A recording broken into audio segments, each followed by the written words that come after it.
Hoy en Primeros Auxilios, quemaduras. Buenos días a todos. Bueno, hoy vamos a hablar un poquito de quemaduras. Estamos acá en el cuartel de bomberos, donde cumple funciones nuestro compañero, Santiago. Y también la tenemos a Alicia, que hoy tuvo un pequeño accidente. Contanos un poquito qué te pasó, Alicia. Sí, en realidad me asusté mucho y porque se me prendió fuego el sartén con el aceite caliente y entonces me pude poner esa venda y llamarlos para que me auxiliaran, porque creí que era mucho más. ¿Qué estabas haciendo? ¿Una milanesa? Sí, algo frito. Ah, bueno, muy bien. Bueno, entonces, quemaduras. Una de las causas más frecuentes de accidentes domésticos. Sumario. Las quemaduras. Prevención de las quemaduras. Insolación. Quemadura por descarga eléctrica.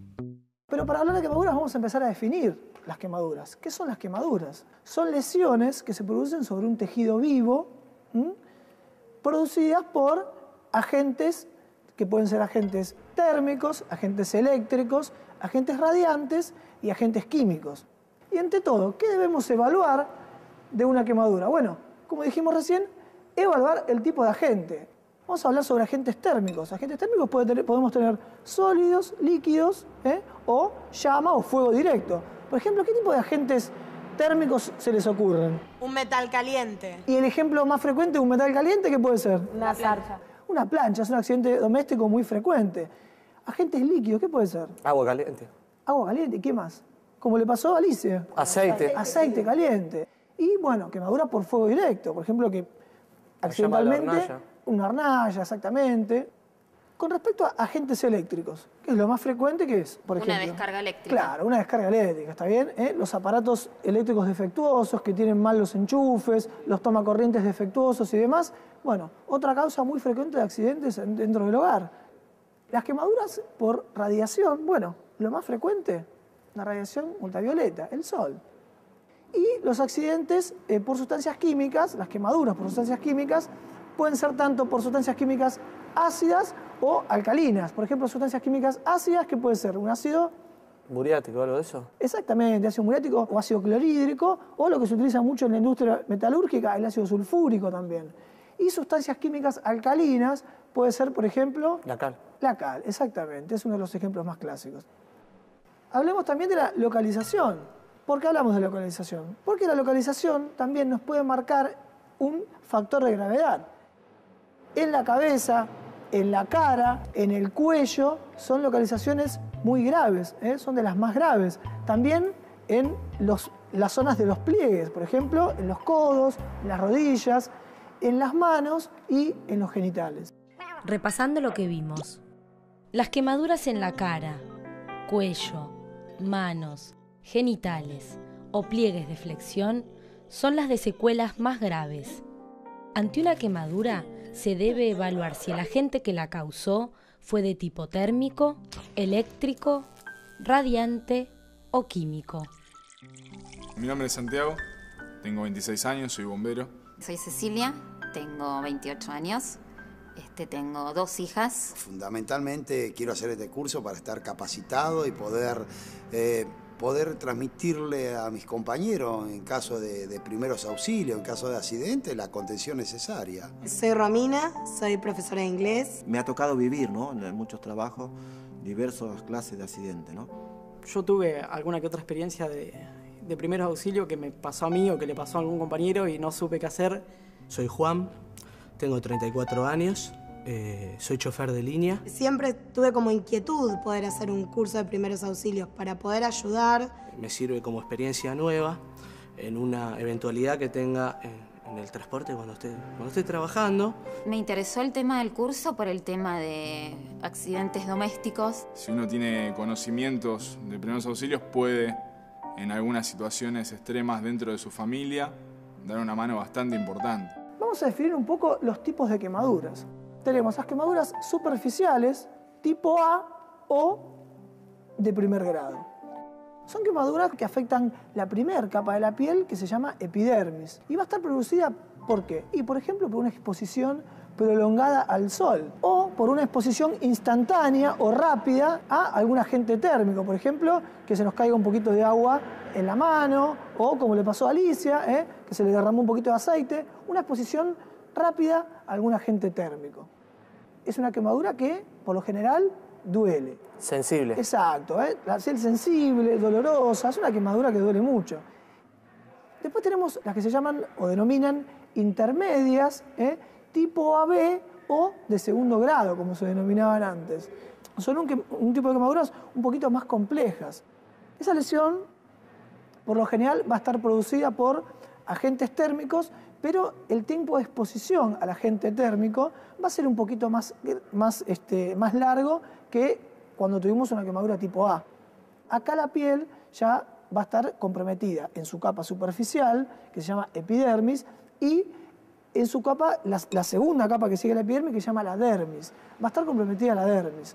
Por lo general, son quemaduras que pueden variar también en cuanto a la sensibilidad y al dolor. Pueden o doler mucho o pueden doler menos. ¿Esto por qué pasa? Porque se lesionan algunas terminales nerviosas. Y por último tenemos las lesiones ya profundas o denominadas tipo B o quemaduras de tercer grado. Estas lesiones están producidas por ejemplo, agentes cáusticos. Agentes cáusticos ya son, por ejemplo, los ácidos, las sustancias alcalinas, como dijimos antes, y por un periodo de exposición mucho más prolongado.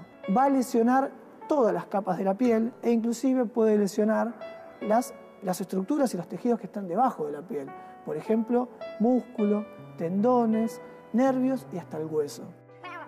Repasando, al evaluar la profundidad de la quemadura, se determinará si se trata de una lesión superficial, quemadura de tipo A o de primer grado, intermedia, quemadura de tipo AB o segundo grado, o profunda, quemadura de tipo B o tercer grado.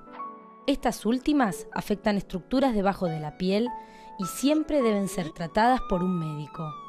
Mi nombre es Santiago, tengo 26 años, soy bombero, trabajo haciendo prevención de incendio en distintos servicios para el cuartel y en locales bailables. El bombero es la persona que llega como primera respuesta ante una emergencia cuando la gente verdaderamente lo necesita. Nosotros somos el primero en llegar al lugar y depende de nosotros la vida de esa persona. Primeros auxilios es algo básico y fundamental en la vida de todos, pero en una primera instancia podemos definir nosotros si la persona se salva o no, en base a lo que hagamos.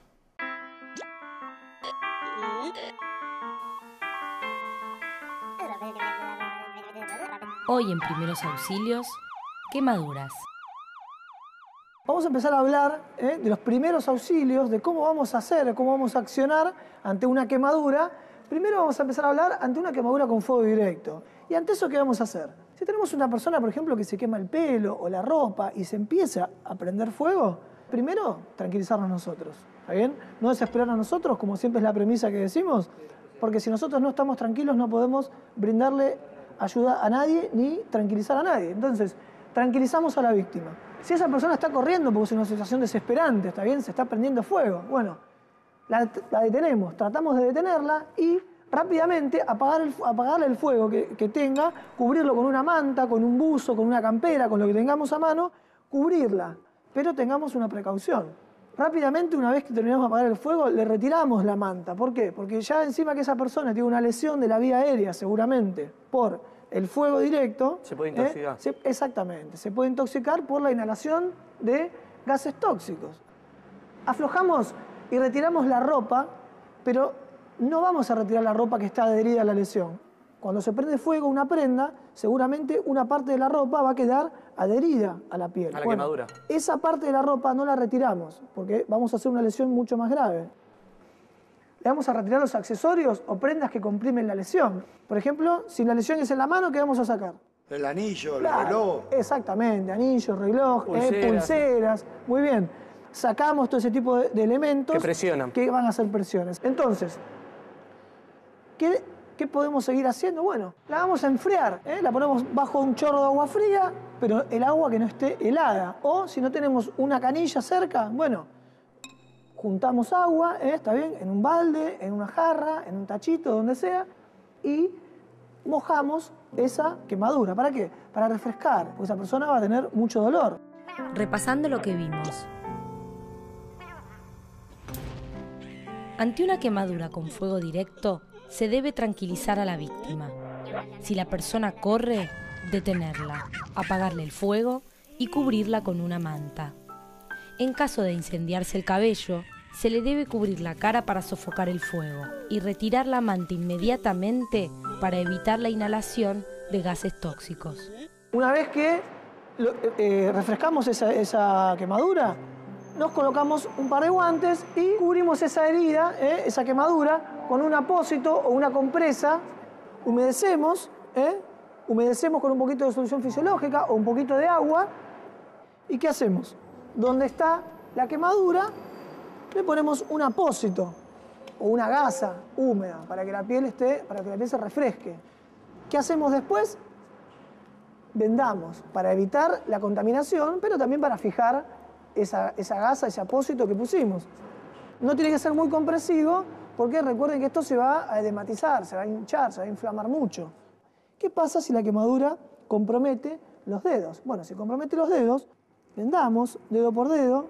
Si no tenemos este tipo de vendas chiquitas, ¿qué hacemos? Una gasa o un pedacito de tela lo más limpio que tengamos. Recuerden siempre esto humedecido. Y ahora sí, por ejemplo, podemos vendar la mano, así de esta manera, pero ya con los dedos separados. Los dedos siempre van vendados o con una gasa los dedos separados. En primeros auxilios, solamente con hacer esto, alcanza. ¿También, Alicia? Perfecto. Bueno, ¿y de qué otra forma lo podríamos hacer, por ejemplo? En una casa, supongamos que, como dijimos antes, muchas veces no tenemos apósitos, vendas, gasas, o en cantidad, o a veces no tenemos o no tenemos en cantidad como para poder hacer todo este tipo de curación. Pero sí, muchas veces en las casas, en nuestros hogares, tenemos esto, que es papel film, que lo utilizamos para envolver, cuando queremos poner en el freezer algún tipo de comida o algo, tenemos un poquito de papel film. Entonces, ¿qué hacemos? Por ejemplo, supongamos que Osvaldo tiene una quemadura. ¿Qué hacemos? Por ejemplo, tiene una quemadura aquí en la zona de la muñeca, del antebrazo. Ya la lavamos, esta quemadura, está bien. La enfriamos con un chorro de agua fría, bajo la canilla. ¿Qué hacemos? Utilizamos papel film. Lo envolvemos de esta manera y trasladamos al hospital. Repasando, en el caso de una quemadura con fuego directo, una vez apagado el fuego, se debe en primer lugar aflojar y retirar la ropa que no esté adherida a la lesión. Retirar cuidadosamente accesorios o prendas ajustadas que compriman la zona lesionada. El área quemada se debe enfriar durante varios minutos, siempre con agua fría pero no helada. Luego, cubrir con un apósito o una compresa húmeda y colocar una venda para evitar la contaminación. Cuando la quemadura es en manos o pies, se deben colocar gasas entre los dedos antes de aplicar la venda. Para evitar llegar a este tipo de situaciones muy traumáticas, a las quemaduras, ¿cómo tenemos que prevenirnos? ¿Cómo tenemos que cuidarnos? Bueno, por ejemplo, en la cocina. ¿Qué les parece? Para mí una forma de prevención es que los chicos no anden con andadores en la cocina, que es muy común verlos. Claro, exactamente. Si tenemos una buena prevención, vamos a tratar de minimizar ese tipo de riesgos de accidentes. Y sobre todo, como decís vos, Osvaldo, de los chicos. Primero, por ejemplo, podemos cocinar en las hornallas del fondo. Y los mangos para atrás o para un costado o para adentro. Situación también muy simple y cotidiana, tener en la mesa, poner un mantel largo. Y puede venir un chico, tirar del mantel y se puede volcar un plato de sopa encima. Cuando la gente deja encendedores o fósforos, se los dan al chico y prenden para soplarlo, a jugar y puede terminar en cualquier cosa. Exactamente. Y por ejemplo dejamos el auto bajo el rayo del sol. Se calientan las cosas que están adentro del auto, entramos adentro de ese auto y el chico agarra un juguetito o agarra algo. Se puede quemar. O, por ejemplo, las hebillas o los ganchos de los cinturones de seguridad, que son metálicos. Pueden estar muy calientes. Los asientos en sí también. Exactamente, los asientos también. Hay veces que los toboganes en las plazas son de metal y la fricción también puede generar una quemadura. Exactamente. Entonces, miren cuántos ejemplos tenemos, no solamente dentro del hogar, sino fuera del hogar, cuántos ejemplos tenemos. A partir de ahora estaría bueno que empecemos a pensar en todo ese tipo de cosas para evitar una quemadura y un trastorno. La prevención en las quemaduras es esencial. Lo que no hay que hacer. No apagar el fuego sobre una persona con un extintor porque su contenido es altamente tóxico. No usar hielo para enfriar las quemaduras. No ejercer presión directa sobre la quemadura. No aplicar ungüentos, polvos, pasta dental, hojas de aloe vera ni ningún remedio casero sobre la quemadura. No dar masajes en la quemadura. No rompa las ampollas para evitar infecciones y mayores traumatismos.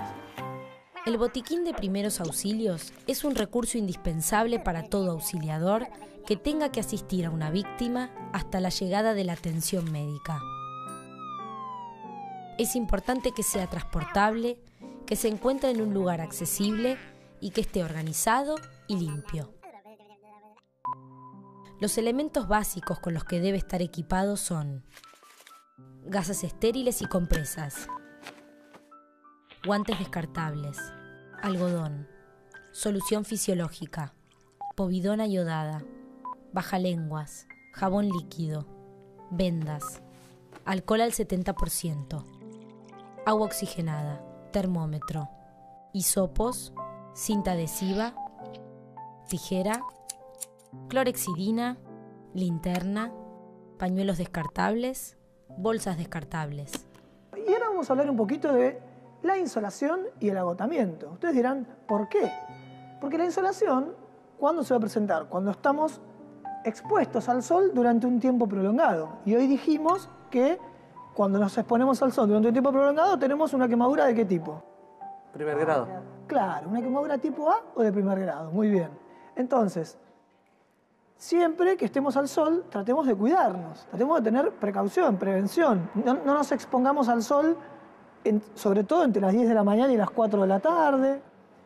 Pero con respecto a la insolación en sí, también viene acompañado de otros síntomas. A uno le pasó cuando estuvo en la playa, que estuvo todo el día en la playa y que comió y se metió al agua y demás. Bueno, ¿y qué te puede pasar? Aparte del enrojecimiento de la piel, de esa quemadura tipo A. Dolor de cabeza. Exactamente, muy bien. Dolor de cabeza, mareos. Se puede llegar hasta generar lo que se denomina el envenenamiento solar, que es cuando uno tiene fiebre, escalofríos, deshidratación, la piel va a estar muy seca, muy tirante. Entonces, el sol está muy fuerte debido a la disminución de la capa de ozono, entonces tengamos en cuenta ese tipo de factores. Utilizar siempre factor de protección solar, acorde a la piel que tengamos. Por ejemplo, las personas que tienen piel muy blanca, muy clara, muy sensible, tienen que utilizar un factor de protección solar mucho más alto que la persona que tiene una piel más oscura. Pero las personas de tez más oscura también deben utilizar un factor de protección solar. Y en los chicos chiquitos, en los lactantes, en los bebés o en los chicos también, tomar la precaución de ponerle crema directamente bloqueante solar. Entonces, mucha precaución con respecto a la exposición al sol.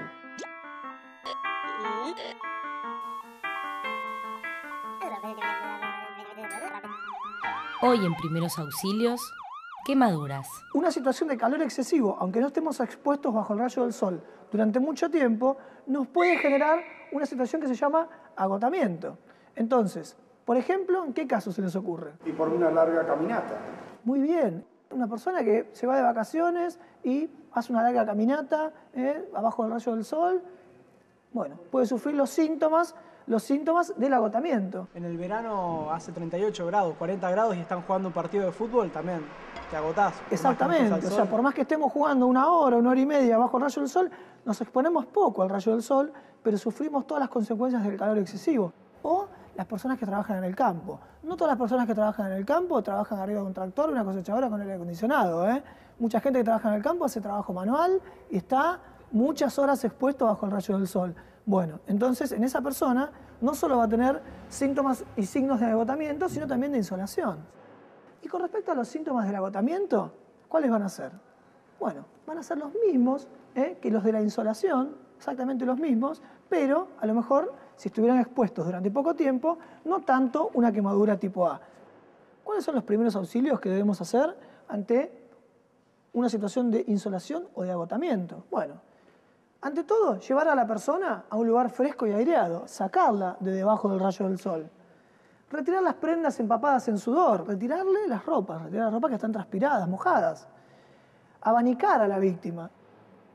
Aplicar compresas frías en todo el cuerpo, compresas, mojamos compresas o por ejemplo mojamos, no sé. Una toalla, un toallón, lo que se tenga a la mano. Muy bien, con cualquier cosa que tengamos a la mano que la podamos mojar, la podemos humedecer, eso lo aplicamos sobre el cuerpo para bajar la temperatura corporal.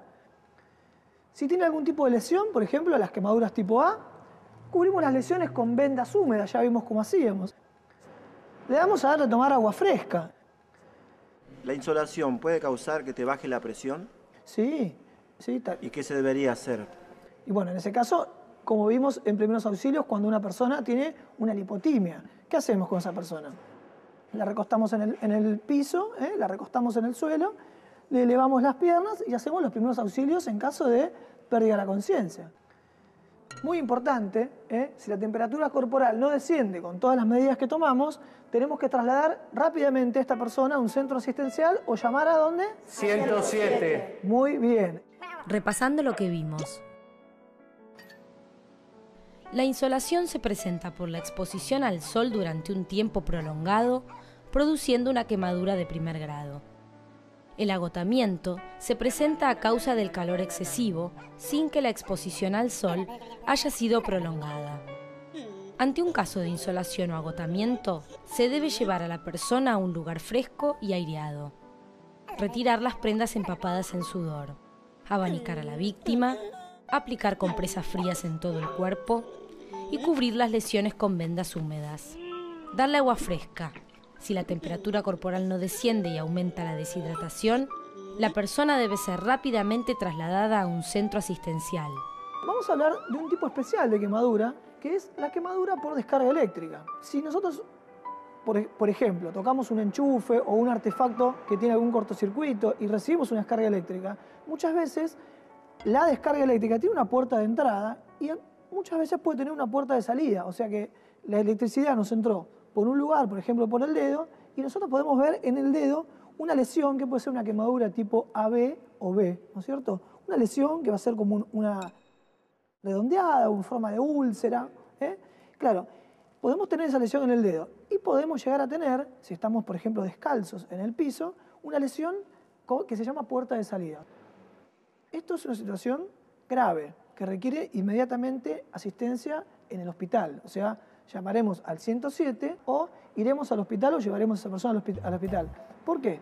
Porque la expresión externa de esa quemadura va a ser una cosa chiquitita, pero esa corriente eléctrica recorrió todo el cuerpo y provocó mucho daño dentro del cuerpo. El peor escenario que se nos puede presentar es que ante una descarga eléctrica el corazón se detenga y esa persona pierda la vida. Entonces, en cualquiera de las dos situaciones nosotros tenemos que actuar. Si la escena no es segura, si el entorno no es seguro, nosotros no podemos ir a trabajar, porque si no va a haber dos víctimas. Entonces, primero, cortemos la electricidad, y si no estamos seguros en el lugar, podemos utilizar un palo, pero cuidado, porque la madera no es aislante, es mala conductora. Suponiendo que la escena sea segura, ¿está bien? ¿Qué es lo que vamos a hacer? Bueno, si la persona está inconsciente, vamos a ir a chequear sus signos vitales y haremos las maniobras de reanimación cardiopulmonar en el caso de que esa persona tenga una parada cardiorrespiratoria, que la puede tener por la descarga eléctrica. La activación del servicio de emergencias médicas se realiza llamando al número de emergencias de la localidad en cuestión, para lo cual es importante haberlo averiguado con anterioridad y tenerlo a mano. En Argentina, el número de emergencias nacional es el 107. Para evitar este tipo de accidentes en el hogar o en nuestro ámbito de trabajo, este tipo de quemaduras por descarga eléctrica, ¿qué medidas de prevención podemos tomar? Poner una llave térmica. Claro, muy bien, un disyuntor eléctrico para evitar este tipo de situaciones complejas. ¿Qué otra cosa? No recargar los tomacorrientes, que es muy común en las casas, sobrecargarlos. Claro, muy bien. ¿Qué otra cosa se les ocurre? Controlar los artefactos eléctricos si andan bien. Controlar los artefactos eléctricos, los electrodomésticos. Por ejemplo, no llevar una estufa eléctrica al baño cuando nos vamos a bañar. Queremos bañarnos calentitos, pero terminamos electrocutados. Tomar precauciones, tener conciencia de este tipo de cosas y tomar precauciones, que es lo mejor. Alejar los enchufes de los chicos. Todas cosas que empecemos a pensar que pueden pasar o que pueden estar pasando en este momento en nuestras casas y tengamos la precaución de que no pasen más. Repasando. La descarga eléctrica puede comprometer la vida de una persona. Ante esta situación, es vital que el auxiliador se asegure que se haya cortado la corriente eléctrica y recordar que se debe evitar el contacto con el agua o con prendas húmedas porque favorecen la conducción de la electricidad. Una vez que el accidentado está alejado de la fuente de energía, se debe determinar su estado cardiopulmonar y llamar al servicio de emergencias médicas. Si el afectado está inconsciente y no respira, se deben iniciar inmediatamente las técnicas de respiración cardiopulmonar básica. Para aumentar la seguridad relacionada con accidentes eléctricos, se debe controlar periódicamente el estado de enchufes, cables, artefactos, colocar disyuntores y llaves térmicas. Llegamos al final de la clase de hoy. Hoy en Primeros Auxilios, mordeduras, picaduras e intoxicaciones. Buenos días, bienvenidos. Hoy vamos a hablar un poquito de mordeduras, picaduras e intoxicaciones. Sumario. Las mordeduras, mordeduras de serpientes y arañas, las picaduras, intoxicaciones. Podemos, por ejemplo, hablar de lo que le pasó hoy a Facundo, el sobrino de Alfredo, que estaba trabajando, estaba haciendo algunas labores, pisó un panal de avispas y bueno, le empezaron a perseguir las avispas por todos lados. Es algo que puede suceder, es muy frecuente, que pase acá en el Delta, donde estamos hoy. Pero vamos a empezar a hablar de mordeduras y vamos a empezar a decir qué son las mordeduras. Bueno, son heridas causadas por la dentadura de un ser humano o de un animal. ¿Qué tipo de características van a tener este tipo de heridas? Por ejemplo, vamos a tener dolor, podemos llegar a tener una hemorragia, ¿está bien? Son todos factores que vamos a tener dentro de una mordida por un animal, ¿no? Estamos hablando de animales domésticos y animales salvajes. Y otra cosa importante que tenemos que tener en cuenta es el tema de las infecciones. En la boca, los seres humanos y los animales, tenemos bacterias, que son flora normal. Y esas bacterias pueden hacernos mucho daño, pueden provocar una infección bastante complicada. Entonces, tener en cuenta también la rabia en los animales salvajes y aún en los domésticos también, y el tétanos. Todos deberíamos recordar o deberíamos tener anotado si recibimos las dosis de vacuna antitetánica para estar protegidos. ¿Qué debemos hacer nosotros como primeros auxilios ante una herida por mordedura? Tranquilizamos a la víctima. Después vamos a ir a lavar esa herida. ¿Con qué la vamos a lavar? Con agua. Agua y jabón. Exacto. Lavar. Lavar con agua y jabón, pero no frotar muy fuerte. Y dijimos que las heridas sangran, ¿no es cierto? ¿Qué hacíamos para contener el sangrado de una herida? Presión. Con presión, exactamente. Y trasladamos a el centro asistencial o llamamos ¿a qué número? 107. Muy bien. Es una situación complicada, por eso tenemos que hacer una prevención post-exposición. O sea, una vez que nos mordió el animal, tenemos que concurrir a un servicio de emergencias y, aparte de la curación, seguramente el personal médico de salud nos va a aplicar la vacuna antitetánica y el suero antirrábico. Otra cosa muy importante que tenemos que tener en cuenta es tratar de identificar al animal para ver si realmente, tiene rabia o no. Repasando lo que vimos. Las mordeduras son heridas causadas por los dientes de un animal o por el hombre. Pueden presentar hemorragias y tienen alto riesgo de infección. Los primeros auxilios en caso de mordeduras de un animal son tranquilizar a la víctima, lavar la herida con agua y jabón, comprimir para evitar el sangrado, llamar al servicio de emergencias médicas o trasladar al afectado a un centro asistencial. En lo posible, se debe identificar al animal y solicitar la intervención de un veterinario para mantenerlo en observación. Ante la mordedura de un animal doméstico, se debe aplicar la vacuna antirrábica y antitetánica como modo de prevención. Vamos a hablar ahora de mordedura de serpientes o de víboras. Por lo general, este tipo de animales son animales apacibles, que atacan al ser humano cuando nosotros vamos hacia su hábitat y se asusta y al asustarse nos ataca. Es como que lo hacen en defensa propia. En la Argentina las víboras son todas venenosas. Y las serpientes, algunas son venenosas, algunas no son venenosas.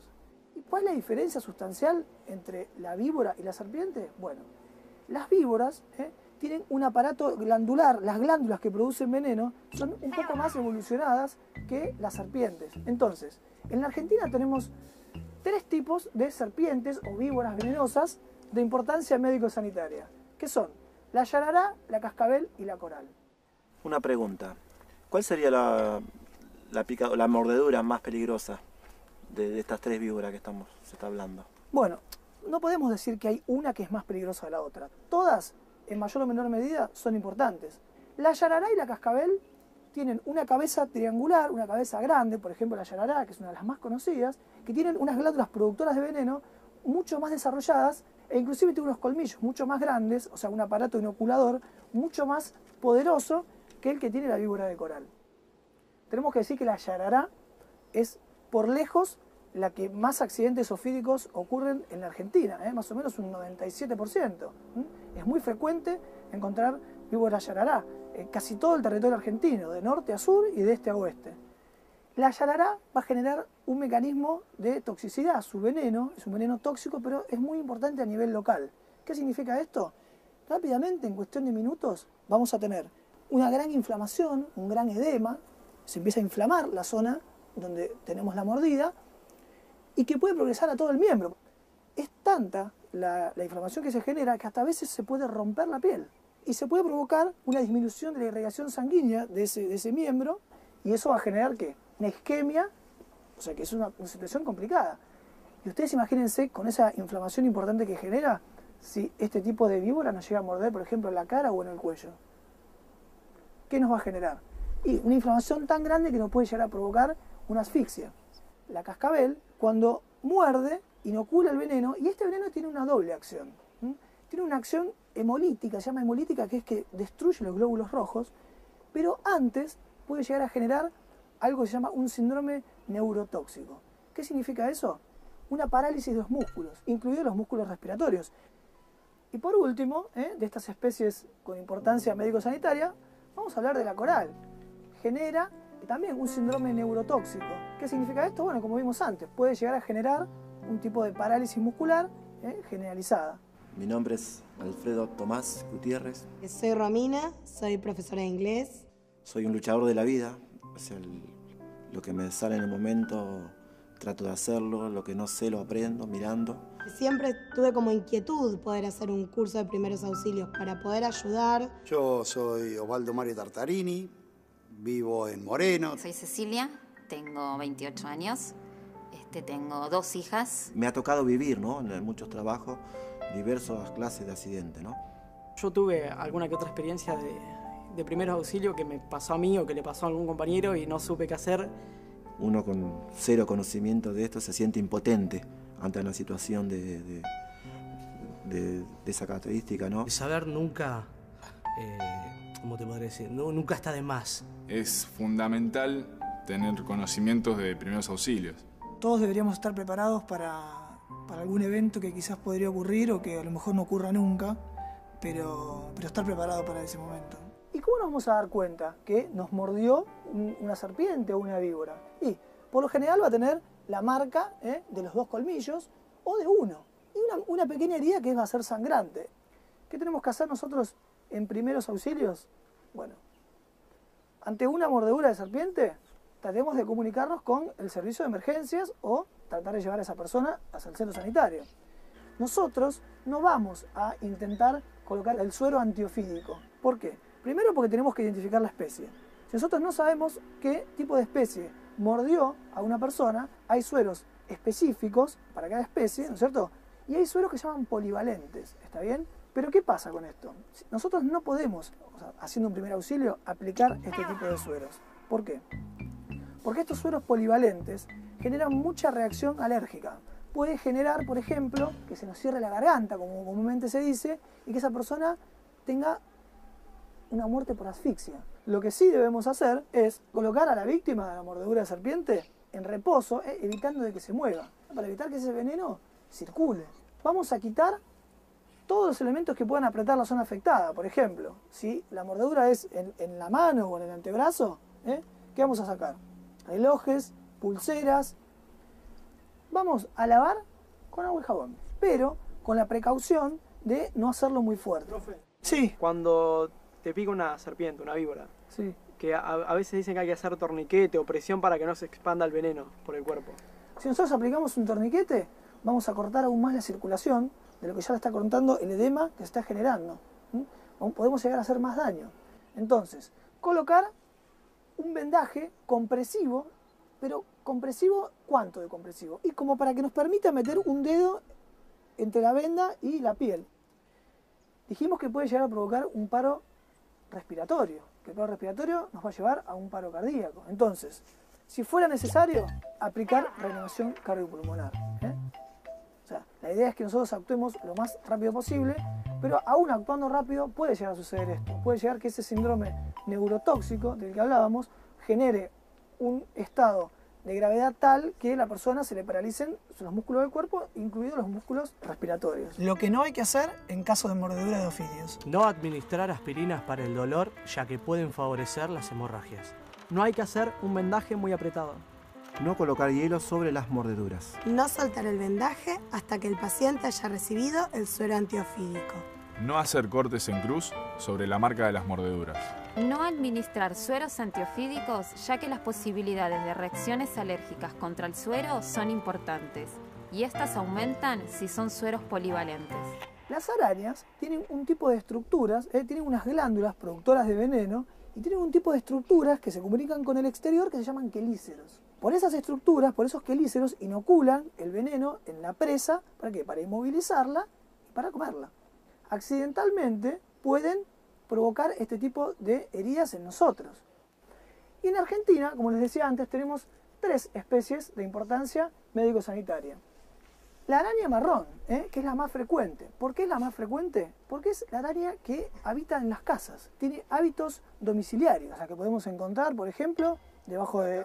Claro, en el placar, exactamente, que puede estar dentro de la ropa. Nosotros nos ponemos la ropa y de repente sentimos como un pinchazo, se nos empieza a hinchar la piel, sentimos que la tenemos colorada, sentimos como un ardor, genera una reacción más que nada a nivel local, a nivel de la piel. Distintos son los hábitos de la viuda negra y de la araña bananera. Estos tipos de arañas tienen hábitos peridomiciliarios o extradomiciliarios. Por ejemplo, la podemos encontrar acá, debajo de rocas, en troncos caídos, en los árboles, en matorrales. La podemos encontrar en lugares más que nada fuera de las casas. ¿Y qué tipo de consecuencias traen la viuda negra y la araña bananera?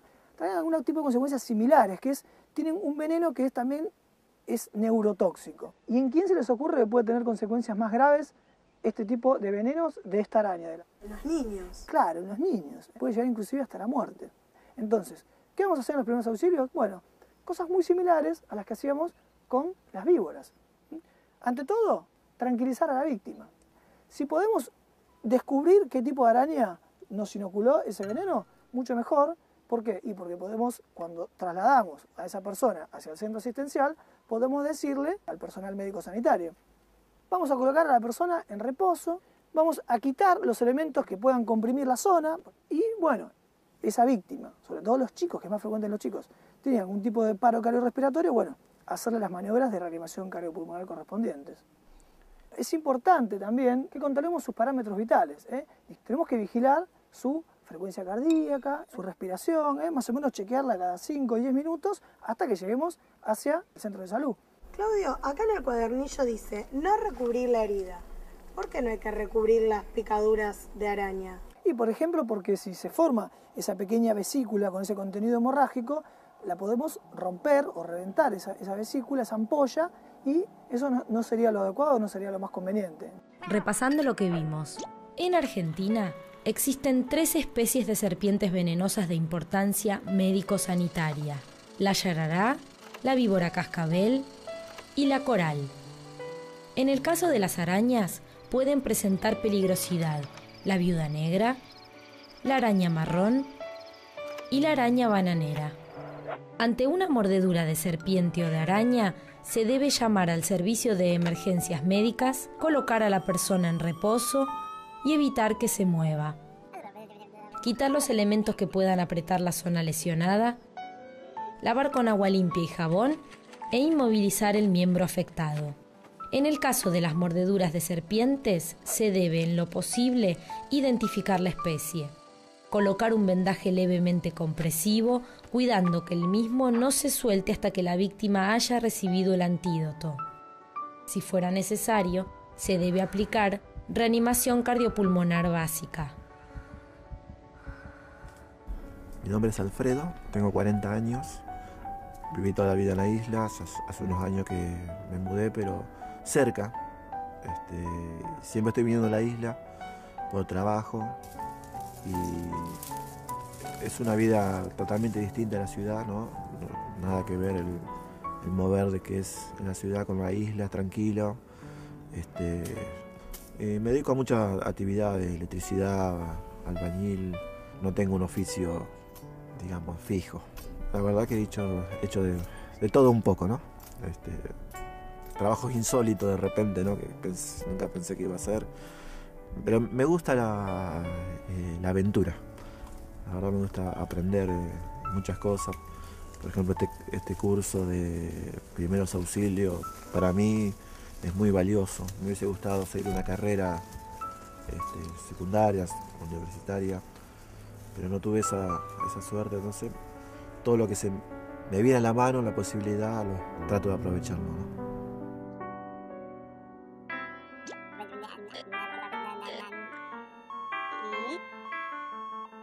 Hoy en Primeros Auxilios, mordeduras, picaduras e intoxicaciones. Vamos a hablar ahora de picaduras. Y vamos a tener picaduras por escorpiones o alacranes, por abejas y por avispas. Vamos a explayarnos un poquito más en qué son los escorpiones y cómo actúan. Los escorpiones, en la Argentina, hay casi una única especie con importancia médico-sanitaria, que es la Titius trivitatus. Un nombre medio raro, pero es así. Es un bicho es color castaño claro y tiene la característica de que tiene 3 franjas o rayas longitudinales, un poco más oscuras en el lomo, la cola articulada y en la punta termina con un aguijón.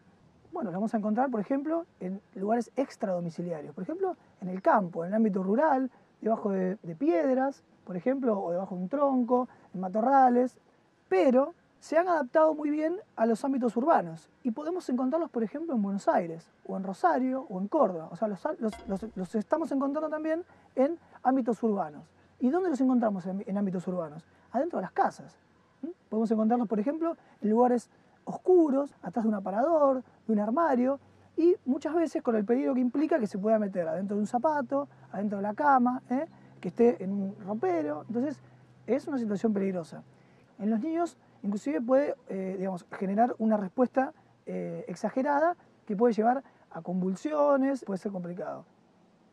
Por lo general, lo que vamos a tener es un dolor de intensidad variable, enrojecimiento y una hinchazón en el lugar del aguijonamiento, donde el escorpión clavó el aguijón. Y el veneno del escorpión, del alacrán, lo que tiene es una acción en el sistema nervioso. Entonces puede provocar, por ejemplo, lagrimeo, sudoración, náuseas, vómitos. Por ejemplo, tenemos un niño que ha sido picado por un alacrán o un escorpión y que comienza con este tipo de síntomas, tenemos que trasladarlo inmediatamente a un centro de salud. Pero como primeros auxilios, antes lo que podemos hacer es, primero, despojarlo rápidamente de elementos, como dijimos antes, por ejemplo, anillos, relojes, pulseras, tanto puede ser en los brazos como puede ser en las piernas. Entonces, despojarlo rápidamente de todo ese tipo de elementos que le puedan llegar a hacer una compresión cuando se empieza a hinchar e inflamar. Repasando lo que vimos, la picadura de escorpión afecta al sistema nervioso. Ante este tipo de picaduras se debe despojar a la persona de anillos, pulseras, cadenas, tobilleras y zapatos, tranquilizarla y ponerla de costado en posición de recuperación, controlar la respiración cada 10 minutos. El miembro se debe mantener inmovilizado y elevado y trasladar a la persona rápidamente al centro asistencial. Prevención en caso de mordeduras de víboras y arañas. Pedir consejo local sobre la posible presencia de serpientes, arañas y escorpiones venenosos en la zona. Si se duerme a la intemperie, se debe examinar ropa y calzado para comprobar si hay serpientes. Evitar andar descalzo, con hojotas o sandalias abiertas en terrenos donde puede haber animales venenosos. Evitar levantar piedras, meter la mano en matorrales o en lugares donde puedan encontrarse estos animales. Vamos a hablar un poquito de abejas y avispas. Generalmente los incidentes con este tipo de insectos, las abejas y las avispas, van a ocurrir en verano, en primavera, cuando las plantas están floreciendo, cuando hay más polen y las abejas y las avispas van donde está el polen. ¿Alguna vez a alguno lo ha picado una abeja o una avispa? Sí, sí, en la cara, en la mano, que es lo más frecuente de la picadura. Exacto, que son las zonas expuestas del cuerpo, ¿sí? En los brazos, puede ser en las piernas. Cuando me picó lo que ¿Qué sentí, sentiste? sentí un ardor profundo y algo como que inmediatamente se me hinchaba. Exactamente, lo que se forma es como una pápula, ¿está bien? Que es como una formación sobrelevada de la piel rojiza y que es una sensación quemante, con mucho dolor. Pero el problema viene cuando nosotros ya fuimos picados una vez por una abeja o una avispa. ¿Por qué? Porque nosotros ya estamos, nuestro cuerpo está sensibilizado al veneno de este tipo de insectos. Entonces, ¿qué es lo que pasa? Si ya estamos sensibilizados, podemos tener una reacción alérgica desmesurada, y eso puede, digamos, podemos llegar a perder la vida. ¿Quiénes son más frecuentemente que ocurra esto? Los niños. Y voy a contarles una cosa. El aguijón de la avispa es distinto que el de la abeja. El aguijón de la avispa es liso como una aguja. El aguijón de la abeja tiene un borde como acerruchado, como si fuera un serrucho. Entonces, cuando la abeja pica, al querer salir, desprende como una bolsita, que esa bolsita es la que tiene el veneno. Y el aguijón queda clavado y por eso la abeja después muere, cosa que no pasa con la avispa. Entonces nosotros, como primeros auxilios, ¿qué vamos a hacer ante una picadura de una abeja o una avispa? Tranquilizar a la víctima. Claro, muy bien. En principio, sobre todo si es un chico, tranquilizarlo. Se va a estar muy asustado y le va a doler, es un dolor quemante, un dolor intenso. Y bueno, primero tranquilizarlo. Después tomamos una tarjeta plástica, un pedazo de papel o de cartón o algún objeto similar y haciendo tipo palanca, sacamos el aguijón. ¿Por qué no sacarlo con pinza ni con los dedos? Porque si es de abeja, tiene esa bolsita o ese saco con veneno, que si nosotros lo apretamos para querer sacar el aguijón, vamos a introducir más veneno adentro. Pero si esa persona, sobre todo los chicos, comienzan con algún tipo de síntomas, por ejemplo, náuseas, vómitos, diarrea, malestar general, o por ejemplo, que tengan algún tipo de síntomas, por ejemplo, de asfixia, que le empieza a faltar el aire, que se sienta que se ahogan, rápidamente, inmediatamente hay que ir a un centro asistencial. Repasando lo que vimos. Las picaduras de abeja y avispa presentan como riesgo la posibilidad de desarrollar una reacción alérgica que requerirá asistencia médica para controlarla. Ante estas picaduras se debe quitar el aguijón raspándolo hacia afuera con el borde de una tarjeta plástica o similar. Lavar bien la zona afectada con agua y jabón. Sobre la picadura, aplicar hielo envuelto en un trozo de tela durante 10 minutos. Retirar y repetir el proceso.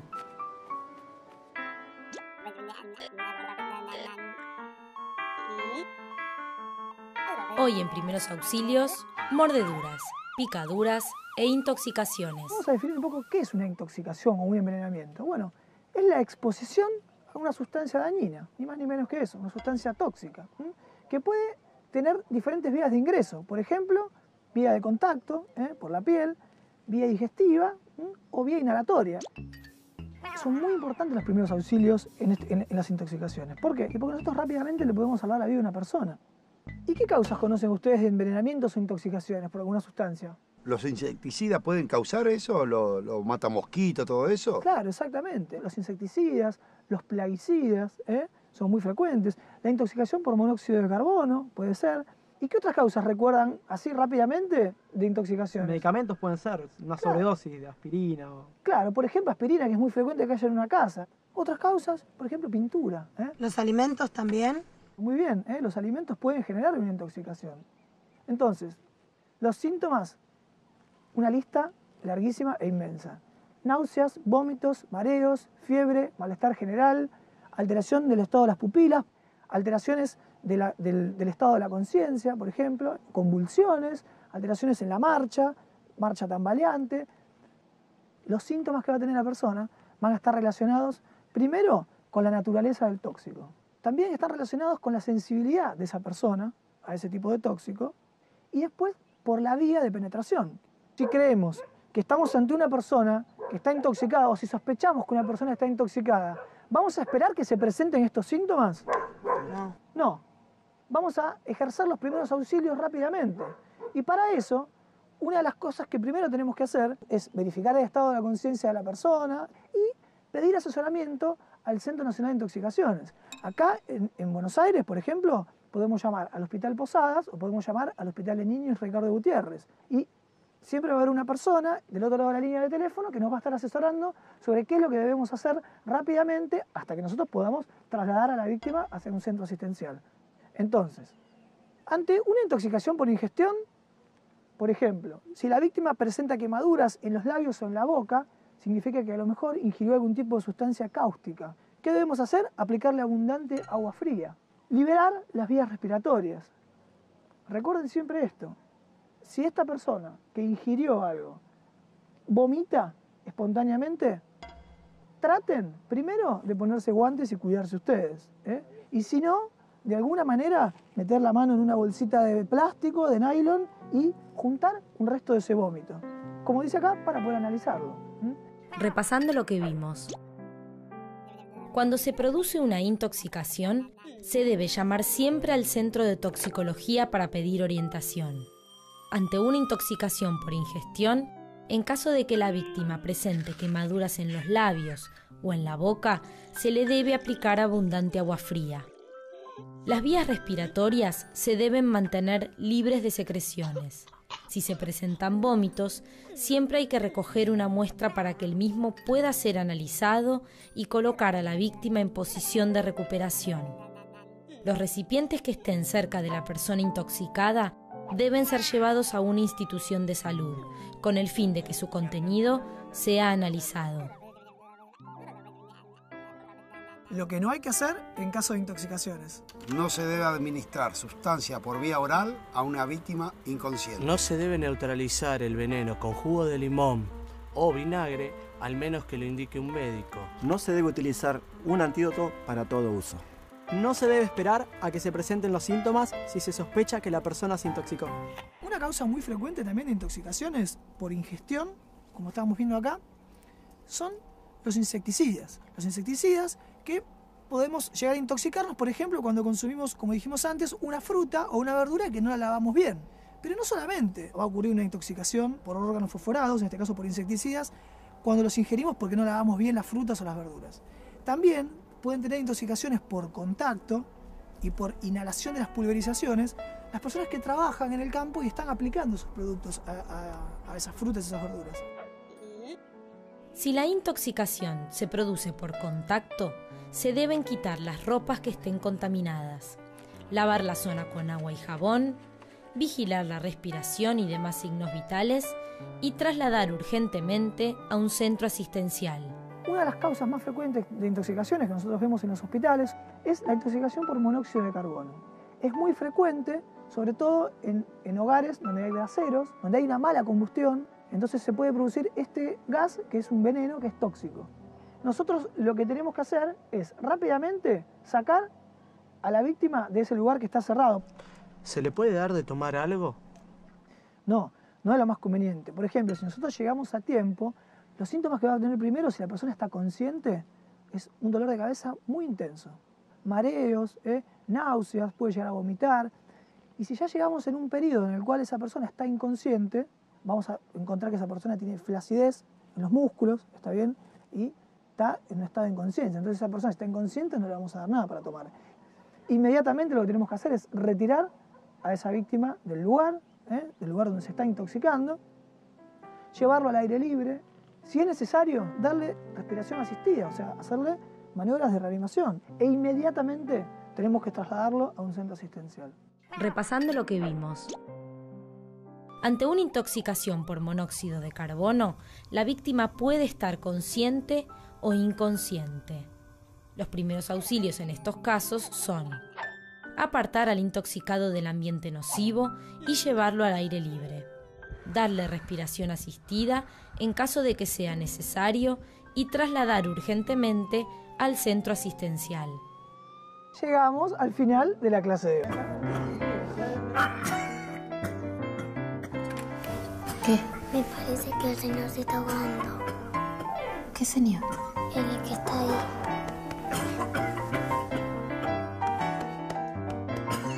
Hoy en primeros auxilios, obstrucción de la vía aérea y reanimación cardiopulmonar básica.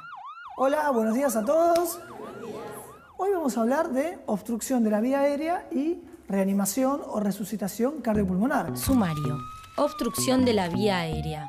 La maniobra de Heimlich. Reanimación cardiopulmonar básica. Posición lateral de seguridad.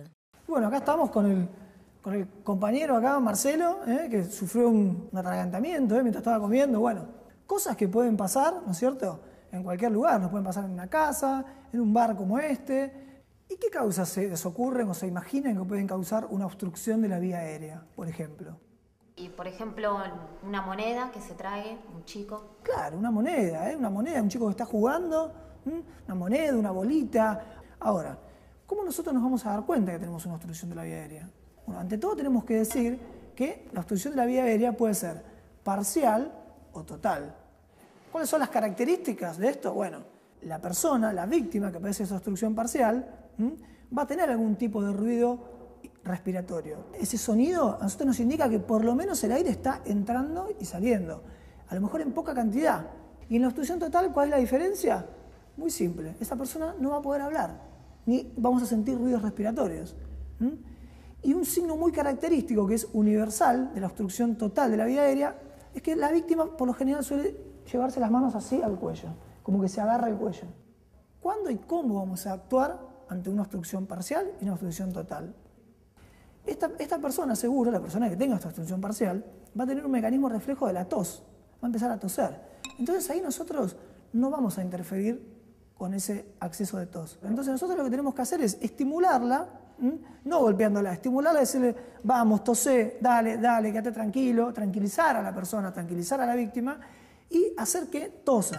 ¿Por qué? Y porque con un acceso de tos, a lo mejor fuerte, violento, puede eliminar el cuerpo extraño que tiene en la garganta. ¿Y cómo y cuándo vamos a actuar ante una persona que tiene una obstrucción total de la vía aérea? Bueno, ahí ya nos vamos a dar más cuenta, la persona se va a empezar a poner azulada e inclusive puede llegar a perder la conciencia, se va a tomar las manos en el cuello y no vamos a sentir ruidos respiratorios. Entonces ahí es donde vamos a empezar a actuar con lo que se llama maniobra de Heimlich o compresiones subdiafragmáticas. ¿Qué son las compresiones subdiafragmáticas? Bueno, por lo general, este tipo de maniobras se hacen haciendo una compresión en el abdomen por debajo del diafragma. ¿Y qué es el diafragma? Bueno, el diafragma es el principal músculo respiratorio y es lo que divide el abdomen del tórax. Entonces nosotros, haciendo una compresión por debajo del diafragma, lo que hacemos es que el diafragma se eleve y mediante un mecanismo de presión hacemos que el objeto que esté atragantado lo expulse. Soy Cecilia, tengo 28 años. Tengo 2 hijas. Soy Romina, soy profesora de inglés. Yo soy Osvaldo Mario Tartarini, vivo en Moreno. Mi nombre es Luciano, tengo 18 años. Siempre en la escuela pasa algo, alguien se golpea, se caen, se cortan. Yo tuve alguna que otra experiencia de primeros auxilios que me pasó a mí o que le pasó a algún compañero y no supe qué hacer. Me interesó el tema del curso por el tema de accidentes domésticos. Soy Juan. Tengo 34 años, soy chofer de línea. Mi nombre es Alfredo Tomás Gutiérrez. Que siempre tuve como inquietud poder hacer un curso de primeros auxilios para poder ayudar. Uno con cero conocimiento de esto se siente impotente ante una situación de esa característica, ¿no? El saber nunca, ¿cómo te podría decir? Nunca está de más. Todos deberíamos estar preparados para algún evento que quizás podría ocurrir o que a lo mejor no ocurra nunca. Pero estar preparado para ese momento. Y ahora vamos a ver más la maniobra como la describió Heimlich, que es la maniobra en adultos que están conscientes. Alfredo, te pido por favor que vengas para acá. Alfredo va a ser de víctima y dijimos, el signo universal de asfixia, ¿cuál es? Tomarse el cuello. Ante todo, muy importante esto, porque muchas veces en muchos cursos o en muchos lugares se dice vayamos por detrás y hagámosle esto a la persona, ¿no es cierto? Esta maniobra para sacar los brazos. No, esto está mal. No podemos ir de atrás violentamente sin decir nada y hacerle esto para sacar los brazos o las manos que él tiene en el cuello.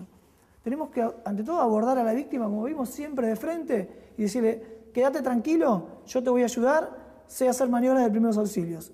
Entonces, esa persona sola va a sacar los brazos.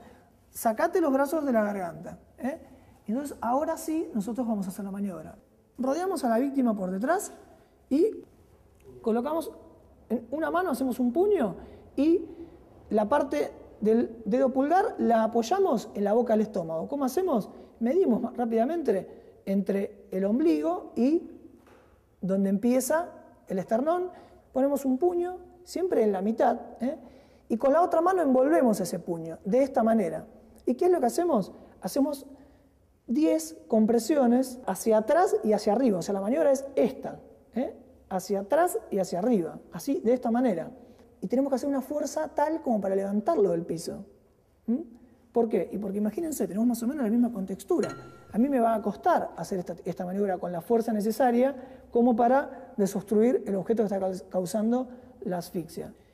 Y cuidado, siempre en la línea media, siempre la fuerza en este eje longitudinal. ¿Por qué? Porque si nosotros hacemos la fuerza mal, la hacemos para un costado o para el otro, podemos también lesionar estructuras internas. Repasando lo que vimos. La maniobra de Heimlich es una técnica de emergencia para prevenir la asfixia cuando existe obstrucción total de la vía aérea de una persona. En adultos conscientes, se debe rodear a la víctima por detrás y pasar los brazos a su alrededor. Una mano se empuña y se coloca contra el abdomen de la persona, sobre el ombligo y por debajo de la apófisis sifoides. La otra mano se ubica sobre la mano empuñada y ambas se llevan bruscamente hacia arriba y adentro del abdomen. Presionar 10 veces con fuerza como para levantar a la persona del suelo, a menos que el objeto que causa la obstrucción sea expulsado antes. La maniobra de Heimlich en lactantes y bebés no lo vamos a hacer subdiafragmática. Esta es una de las variantes. Si nosotros hacemos compresión en el abdomen, en un lactante o en un bebé, podemos dañar severamente estructuras internas, los órganos internos. Por eso, en los bebés y lactantes, las vamos a hacer, las maniobras, en el tórax y en la espalda. ¿De qué manera? Bueno, montamos al niño boca arriba sobre nuestro antebrazo, le tomamos la cabecita con una mano, nos sentamos y apoyamos el antebrazo sobre el muslo nuestro. Y hacemos 5 compresiones rápidas hacia abajo, ¿dónde? En la mitad del esternón. El esternón es este hueso que tenemos en la mitad del pecho. Y la otra forma que tenemos de hacerlo, la maniobra, es con el niño boca abajo, también lo tomamos de la cabecita, ¿y qué hacemos? Con el talón de nuestra mano, con la mano que nos queda libre, con el talón de la mano es esto, con el talón de la mano, entre medio de las 2 paletitas, las 2 escápulas, hacemos lo que se llama el golpe interescapular. Entonces, ¿qué hacemos? Hacemos 5 golpecitos rápidos hacia abajo. Ante todo, primero que todo, antes de todo esto, nosotros miramos, abrimos la vía aérea del bebé y nos fijamos si el objeto está incrustado, y si creemos que lo podemos sacar, lo sacamos. Ahora, si no estamos seguros del todo, no intentemos nada. No intentemos, ¿por qué? Porque lo vamos a meter mucho más profundo. Entonces, si eso lo incrustamos y lo metemos mucho más profundo, mucho más adentro, es muy peligroso. Vamos ahora a ver qué hacemos con los niños. Maniobra de Heimlich en niños que están conscientes todavía. Ante esto, tratar de que el niño esté de pie o sentado. Y nosotros lo vamos a rodear por detrás, pero tenemos que fijarnos que tenemos una desproporción física, ¿no es cierto? Nosotros, por ejemplo, una persona estándar, 1,70 m o 1,80 m, va a tener que estar posicionado de esta manera para hacerle la maniobra al niño. Acá sí vamos a empezar a hacer las maniobras, la compresión subdiafragmática. Entonces, va a ser una posición incómoda. ¿Qué tenemos que hacer? O sentarnos nosotros o arrodillarnos por detrás para quedar más o menos a un mismo nivel, a una misma estatura. O poner al niño arriba de un cajón o de una silla. La fuerza que tenemos que hacer tiene que ser una fuerza, pero no tanta como para levantar al niño del piso. Porque si hacemos una fuerza muy violenta, lo que nos va a pasar, o lo que podemos llegar a hacer, es provocar alguna lesión de los órganos internos también. Repasando lo que vimos. En el caso de que la víctima sea un bebé, el auxiliador debe ponerlo boca arriba, colocarle 2 dedos en la mitad del esternón y proporcionarle 5 compresiones rápidas hacia abajo. Si la víctima es un niño, puede ser necesario arrodillarse para realizar la maniobra efectiva. Me llamo Cecilia, tengo 28 años, soy casada, tengo 2 hijas, Carolina de 6, Valentina de 3. Vivo en Parque Chacabuco. Trabajo en una camisería artesanal, en costura. Me dedico a hacer los cuellos y los puños de camisas de hombre a medida. Mayormente todo el día estoy trabajando y después retiro a mis hijas del jardín y venimos para casa. Al ser mamá disfrutás el día a día. No sé, vas creciendo con ellas día a día, disfruto todo, las morisquetas, llevarlas al jardín me encanta, compartir un desayuno. En el curso de primeros auxilios a mí me gusta porque estoy aprendiendo mucho. Por ahí me ha pasado que mi hija se haya quemado con la hornalla o que se haya caído en una bañera. A veces vienen chicos del jardín que invitamos a jugar, que se puedan lastimar, que tomar el pulso. O sea, en sí todo aprendí porque no sabía nada. ¿Qué pasa cuando ese grado de asfixia llegó a un punto tal que la persona, al no tener intercambio gaseoso, al no llegar sangre oxigenada al cerebro, entra en un estado de inconsciencia? Para esto tenemos que hacer la maniobra de Heimlich en personas inconscientes. ¿Y qué es lo primero que tenemos que hacer? Primero, colocar a esta víctima, posicionarla bien en el piso. Ahí vamos a hacer la maniobra de permeabilización de la vía aérea. ¿En qué consiste? Mano en la frente, hiperextendemos el cuello y 2 dedos en el mentón, hiperextendemos el cuello.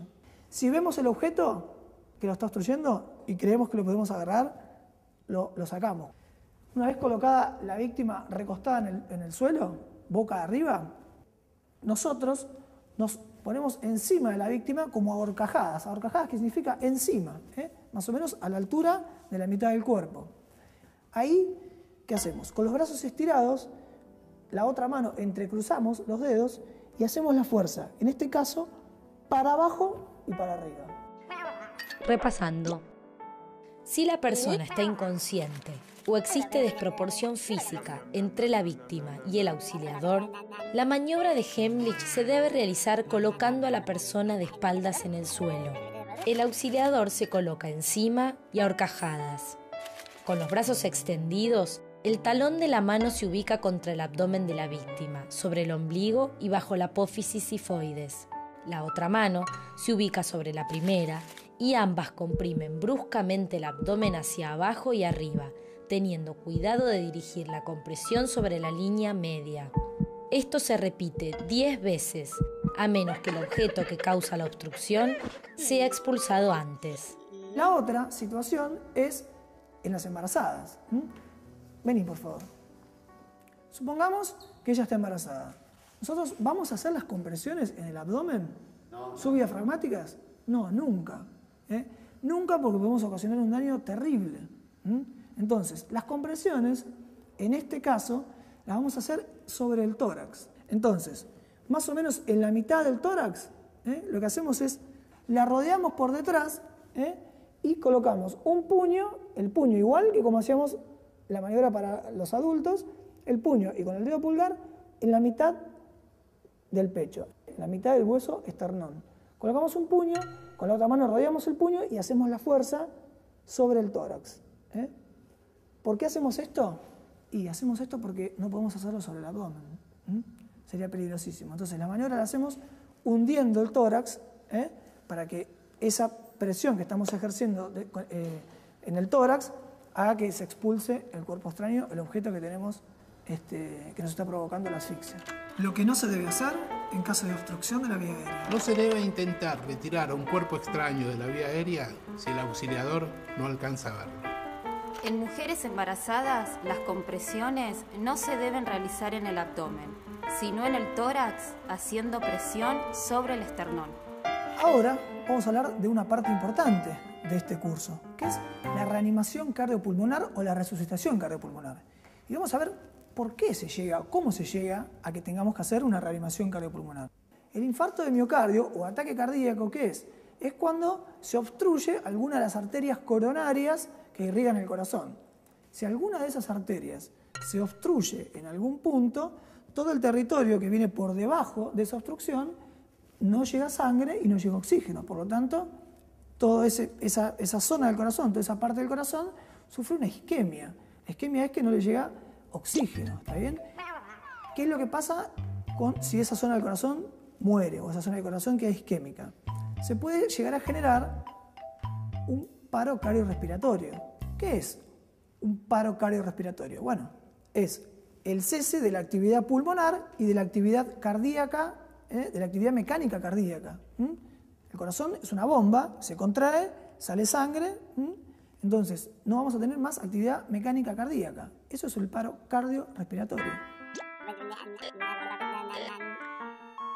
Hoy en Primeros Auxilios, obstrucción de la vía aérea y reanimación cardiopulmonar básica.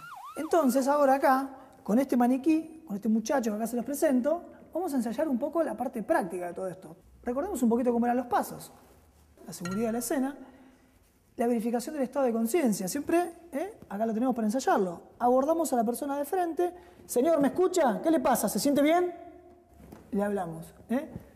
Si estamos solos, llamamos nosotros al servicio de emergencias. Si hay gente, curiosos, ¿cómo vamos a hacer? Siempre involucramos a una persona.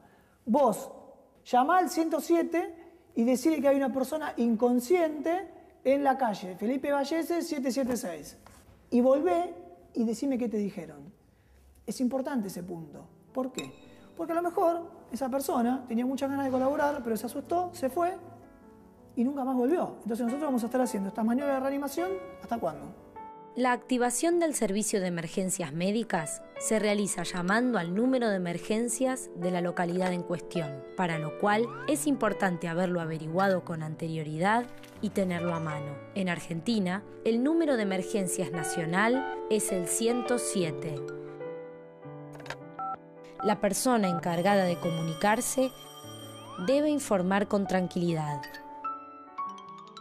qué ocurre, dónde ha sucedido, cuándo ha sucedido, cómo ha sucedido, el número de accidentados, quién llama y número de teléfono desde el cual se realiza la llamada.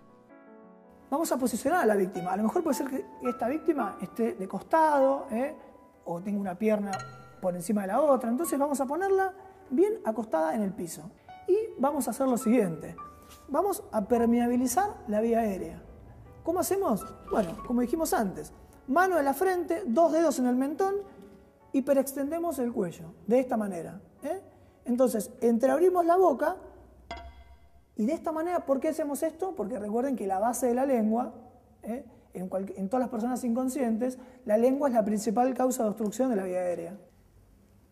Entreabrimos la boca, si tiene algún cuerpo extraño, algún objeto extraño, ¿lo sacamos? Si podemos, sí. Intentamos sacarlo, o sea, no intentamos. Si creemos que lo podemos sacar, lo sacamos. En esta posición, no con la cabeza como estaba, en esta posición, con el cuello hiperextendido, hacemos el mes. ¿Qué era el mes? Miro, escucho y siento. Entonces, nos acercamos nuestra cara, así, y miramos si el tórax se expande, si el pecho se infla, escuchamos si esa persona está respirando o no, y sentimos el aliento de esa respiración en nuestra cara. Si esa persona no respira, ¿qué hacemos? Hacemos 2 insuflaciones o ventilaciones de rescate. Entonces, siempre con el cuello en hiperextensión, le vamos a dar 2 insuflaciones de rescate. ¿Cómo hacemos? Con la mano que estamos apoyando en la frente, con los 2 dedos, con el pulgar y el índice, tapamos la nariz para evitar que haya una fuga de aire y sellamos nuestra boca con la boca de la víctima y le damos 2 insuflaciones.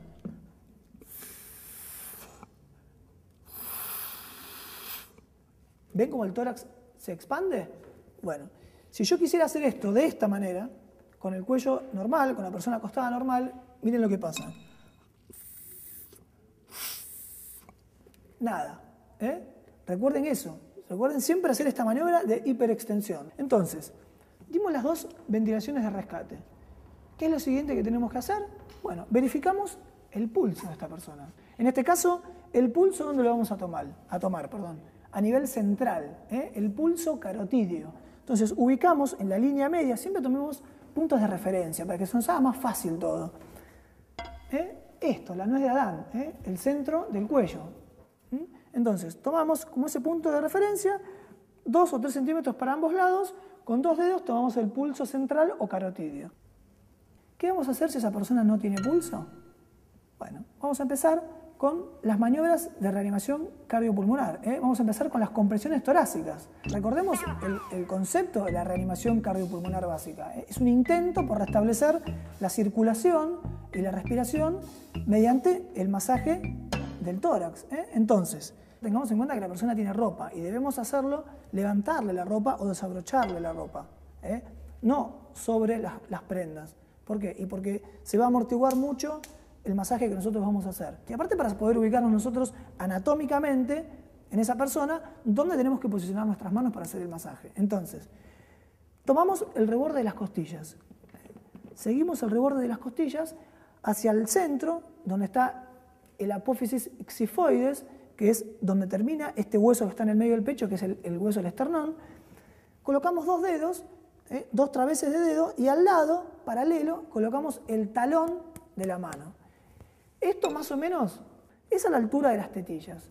Si trazamos una línea así a la altura de las tetillas y más o menos ahí ponemos el talón de la mano, es exactamente lo mismo. ¿Qué hacemos después? Nos posicionamos bien nosotros. Aumentamos nuestra base de sustentación. Nos abrimos bien así de piernas. Una rodilla a la altura del hombro, la otra rodilla acá a la altura de la cintura de la persona. Una vez que ubicamos el lugar, ¿qué hacemos?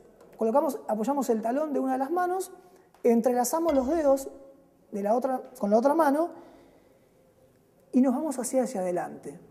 ¿Por qué es importante esto? Porque así nosotros nos vamos a cansar menos. Si nosotros tenemos una mala posición para hacer el masaje, vamos a aguantar mucho menos en el tiempo, vamos a tener mucha menos resistencia. Entonces, los hombros rectos, perpendiculares a las manos y los codos bien extendidos, bien trabados ahí. Y nos ponemos como sacando cola, como si estuviera sacando cola. ¿Por qué? Para repartir la fuerza y utilizar todo el peso de nuestro tren superior, o sea, todo el torso nuestro, en beneficio nuestro. Ahí empezamos con los masajes. ¿A qué ritmo lo vamos a hacer? A un ritmo que simulemos una frecuencia cardíaca de 100 por minuto. ¿Cuántas compresiones vamos a hacer? Vamos a hacer 30 compresiones. Una vez que terminamos de hacer las 30 compresiones, hacemos 2 ventilaciones. ¿Y esto cuántas veces lo vamos a hacer? Lo vamos a hacer 5 veces. Entonces nosotros terminamos ese ciclo y ¿qué hacemos? Volvemos a rechequear todo otra vez. Entonces 5 ciclos de 30 compresiones y 2 ventilaciones forman una serie. Entonces comenzamos con los masajes 5 veces de 30 a 2. O sea, 30 compresiones, 2 ventilaciones. Repasando lo que vimos. Para realizar las maniobras de reanimación cardiopulmonar básica, se debe colocar a la víctima acostada boca arriba sobre una superficie dura y firme. Los pasos a seguir son: determinar si respira, realizando la apertura de la vía aérea mediante la maniobra de hiperextensión del cuello. Evaluar entre 5 y 10 segundos la presencia o ausencia de respiración normal. Si el pecho de la víctima no se mueve, se le debe dar respiración de boca a boca. Luego, evaluar durante 10 segundos si presenta pulso. En el caso de no tener pulso, se debe comenzar con las compresiones torácicas a un ritmo de 100 por minuto. Cada 5 ciclos de 30 compresiones y 2 ventilaciones, volver a chequear si la víctima ventila y si tiene pulso. Continuar con las maniobras de reanimación cardiopulmonar hasta que la persona se recupere o hasta que llegue la ayuda médica. Si la persona respira, tiene pulso y permanece inconsciente, se la debe colocar en posición de recuperación. Ahora vamos a hablar de la reanimación cardiopulmonar en niños de 1 a 8 años. Ahora vamos a ver que hay algunas diferencias, pero el concepto general es el mismo. Nosotros vamos a suplir la función de bomba del corazón haciendo el masaje en el pecho, en el tórax. Si nosotros encontramos al niño inconsciente y estamos solos, antes de ir a llamar al número de emergencias, al 107, vamos a realizar 2 minutos de resucitación o reanimación. O sea, 5 ciclos de 30 compresiones y 2 ventilaciones. Una vez que hicimos esto, llamamos al servicio de emergencias. Y si no respira, le vamos a dar respiración boca a boca también. Vamos a sellar nuestra boca con la boca del niño y le vamos a dar 2 insuflaciones de rescate, pero con otra salvedad. No vamos a darle el aire que nosotros tengamos en los pulmones, como hicimos con los adultos, que hacíamos. acá le vamos a insuflar el aire que tengamos en la boca. O sea que no es mucha la cantidad de aire que hay que insuflarle. ¿Recuerdan en el adulto cuál era la relación entre las compresiones y las ventilaciones? 5 ciclos de 30 compresiones y 2 ventilaciones. Exacto. En niños, si hay 2 auxiliadores, la relación va a ser 15-2. ¿Y esto por qué es así? Porque una de las causas más frecuentes de parada cardiorrespiratoria en los niños son las causas respiratorias. Los niños primero hacen una parada respiratoria, por una dificultad respiratoria, y luego el compromiso cardíaco.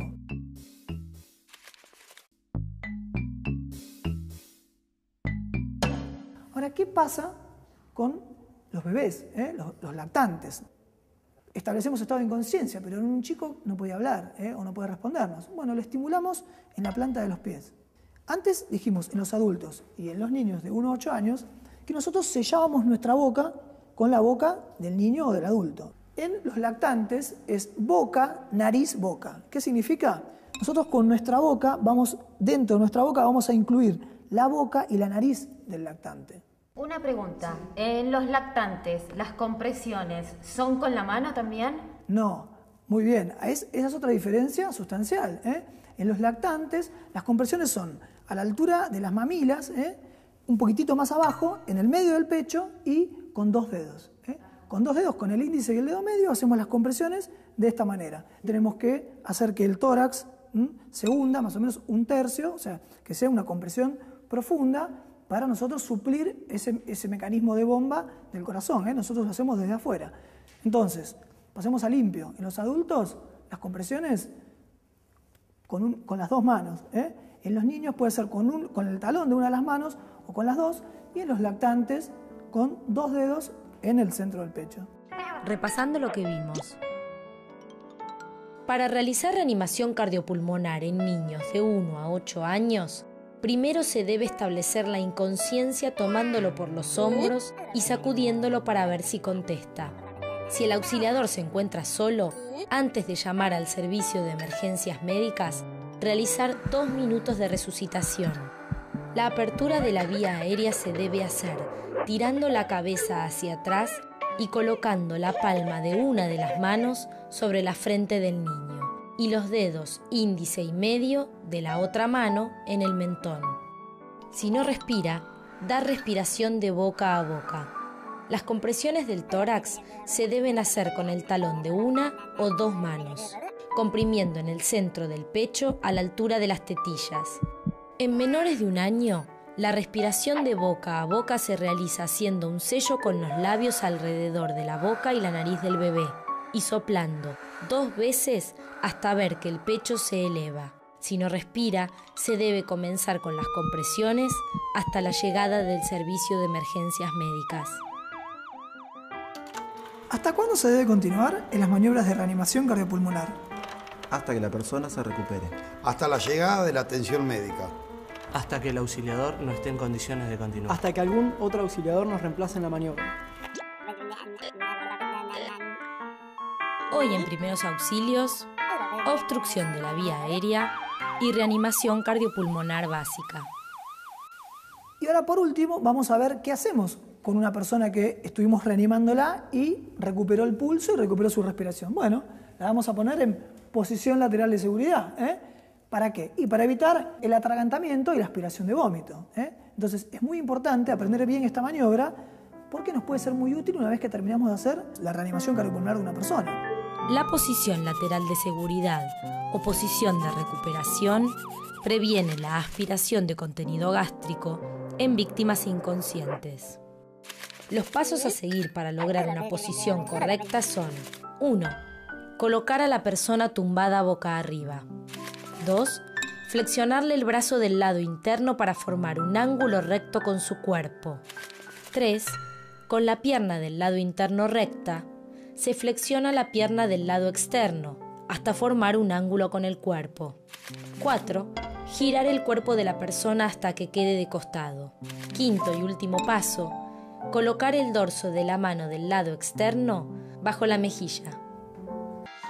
Hoy en Primeros Auxilios, accidentología vial. Buenos días a todos. Bueno, bienvenidos ya a nuestra última clase y hoy vamos a tocar un tema que es bastante delicado, pero que me gustaría que quede el concepto, me gustaría que les quede a todos el concepto, que es, vamos a hablar hoy de accidentología vial. Sumario. Las causas de los accidentes de tránsito, la velocidad, el uso del cinturón de seguridad, los primeros auxilios. La idea es trasladar todo este tipo de conocimientos, sobre todo para hacer prevención. Este es un curso de primeros auxilios, pero por lo menos yo tengo el concepto de que los primeros auxilios o el primer auxilio en un accidente de tránsito, o en este caso en accidentología vial, es la prevención. Según la Organización Mundial de la Salud, la OMS, en el mundo es la principal causa de muerte entre jóvenes entre 15 y 19 años, los accidentes de tránsito. Es la tercera causa de muerte en el grupo etario, o sea, desde los 30 a los 44 años. O sea, fíjense la cantidad de vidas que se pierden. La tercera causa de muerte en el mundo. Miles de personas mueren por día, millones de personas mueren por año y muchas millones de personas en todo el mundo quedan con secuelas. Pero ¿cuáles son las causas? ¿Cuáles podemos hablar de que son las causas de los accidentes de tránsito? Bueno, en primer lugar vamos a nombrar el factor humano. ¿Cómo qué, por ejemplo? Bueno, como tenemos acá, el cansancio, conducir cansado, manejar a una velocidad inadecuada. Cambiar de carril sin su respectiva señalización. Exacto. Si nosotros vamos a sobrepasar un auto, tenemos que avisarle al auto que vamos a sobrepasar y sobrepasar siempre por la izquierda. Importantísimo. El uso de la telefonía celular. Todos errores humanos. ¿Cuánta gente vemos que va conduciendo o para en un semáforo y va enviando mensajes de texto? Ni hablar de la ingesta de bebidas alcohólicas, ¿no es cierto? Para conducir no se puede haber tomado antes. También tenemos el factor mecánico como causa de accidentes. ¿Qué puede ser? Las condiciones mecánicas del vehículo. Chequear que estén en buen estado los neumáticos, la suspensión, la dirección, o que no tenga luces. Vemos muchos autos. También. Exacto, los frenos, el estado de los frenos es fundamental. Y también existe, dentro del contexto de lo que es los accidentes, el factor ambiental. El factor ambiental involucra el clima y la infraestructura de los caminos, el estado de las rutas, de las calles. ¿Y qué involucra el clima, por ejemplo? La neblina. La lluvia, la neblina, muy bien. O sea, muchos factores. Pero, contra todo preconcepto social que hay, la principal causa de accidentes de tránsito sigue siendo el factor humano. ¿Por qué? Porque la mayoría o una gran mayoría de los accidentes de tránsito ocurren en días soleados, de día, lugares donde hay semáforos y lugares donde hay buenos caminos. ¿Qué significa esto? Que hay un desapego total y absoluto a las normas y a las reglas de tránsito. Entonces, es responsabilidad de nosotros como ciudadanos respetar las normas de tránsito y también es nuestra obligación y nuestro deber hacer que otros las respeten. Repasando lo que vimos. El factor humano representa una de las mayores causas de accidentes de tránsito. Efectos de este factor son, por ejemplo, el cansancio, manejar a una velocidad inadecuada, el uso del teléfono celular o la ingesta de bebidas alcohólicas. También las malas condiciones mecánicas del vehículo, climáticas o de infraestructura de los caminos acentúan la posibilidad de sufrir un accidente. Y vamos a hablar de la velocidad al conducir, tanto de las velocidades máximas como las velocidades mínimas. Una velocidad inadecuada puede hacer que generemos accidentes y es uno de los principales factores de muerte por accidentes de tránsito, sobre todo el exceso de velocidad. Nosotros tenemos una ley vigente desde el año 95 que nos indica qué velocidades máximas se deben aplicar en determinadas zonas. Para cada tipo de vehículo hay una velocidad máxima y de acuerdo a la vía por la que tiene que circular. Por ejemplo, en calles, en regiones urbanas, el máximo permitido es de 40 km por hora. En avenidas, de 60 km por hora.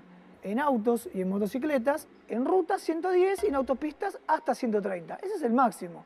Algunos otros tipos de vehículos, como por ejemplo los vehículos de transporte, sí, ¿tienen? Los ómnibus 90 km por hora, claro, en ruta. En ruta, exactamente. Entonces, las velocidades máximas están adaptadas de acuerdo al lugar donde transitemos. Pero también tenemos que hablar de la velocidad precaucional. ¿Qué significa esto? Bueno, tenemos que ser conscientes y adaptarnos a las circunstancias, al entorno mientras estamos conduciendo un vehículo. Por ejemplo, nosotros tenemos como máxima en una calle, en un barrio, 40 kilómetros por hora. Pero supongamos que vemos que hay chicos o que hay una persona que está intentando cruzar, por ejemplo, la vereda hacia la calle. ¿Vamos a seguir a 40? No, es una velocidad inadecuada. Entonces, debemos disminuir la velocidad ante ese tipo de peligros. Eso se llama velocidad precaucional.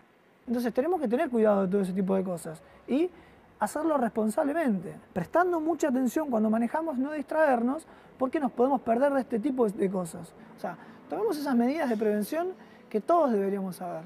Soy Juan, tengo 34 años, soy chofer de línea. Soy Romina, soy profesora de inglés. Yo soy Osvaldo Mario Tartarini, vivo en Moreno. Soy Cecilia, tengo 28 años, tengo 2 hijas. Fundamentalmente quiero hacer este curso para estar capacitado y poder transmitirle a mis compañeros en caso de primeros auxilios, en caso de accidente, la contención necesaria. Mi nombre es Santiago, tengo 26 años, soy bombero.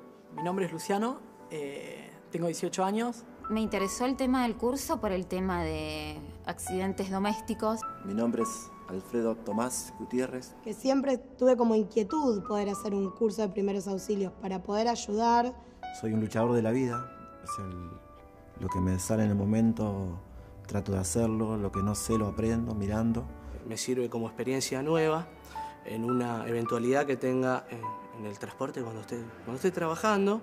Si uno tiene conocimientos de primeros auxilios, puede, en algunas situaciones extremas dentro de su familia, dar una mano bastante importante. Vamos a hablar ahora del uso del cinturón de seguridad. Para eso tenemos que hablar un poquito de algunas leyes físicas. Por ejemplo, de la inercia. ¿Qué es la inercia? Es la tendencia de un cuerpo a seguir en movimiento.